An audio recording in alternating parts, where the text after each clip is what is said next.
இந்திய ராணுவ வீரர்கள் குறித்து சர்ச்சையாக பேசிய அதிமுக முன்னாள் அமைச்சர் செல்லூர் ராஜு மீது அக்கட்சியின் தலைமை நடவடிக்கை எடுக்க வேண்டும் என அமைச்சர் சேகர் பாபு வலியுறுத்தியுள்ளார்.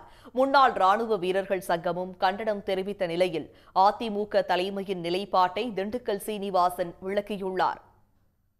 இன்னைக்கு என்னமோ ராணுவ வீரர்களுக்கு ராணுவ வீரர்களுக்கு போர்லையா போய் இதுலையா போய் சண்டையா போட்டாங்க இல்லை தொழில்நுட்ப வளர்ச்சி இந்த கருவியெல்லாம் வாங்கி கொடுத்தது மத்திய அரசு, வாங்கி கொடுத்தவர் பாரத பிரதமர், கேட்டவர் ராணுவ அமைச்சர் ராஜ்நாத் சிங், உள்துறை அமைச்சர்கள்.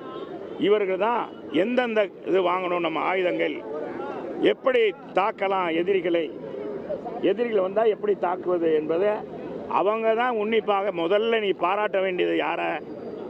பாராட்ட வேண்டியது பாரத பிரதமர். ராணுவ வீரர்களை அவமதித்து பேசியிருக்காரு குற்றச்சாட்டு. அதாவது பொதுச் செயலாளர் நடவடிக்கை எடுக்கணும், மக்கள் பார்த்துட்டு இருக்காங்க. எதுவாக இருந்தாலும் வீரர்களை பாராட்டுங்கிற அவசியம் கிடையாது, அமைச்சர்களை பாராட்டணும். அவங்க தான் இந்த டிஜிட்டல் தொழில்நுட்பம் பயன்படுத்தி இந்த மாதிரி ஏவுகணைகளை பண்ணி தாக்கல் பண்ணியிருக்காங்கன்னு சொல்லியிருக்காங்க.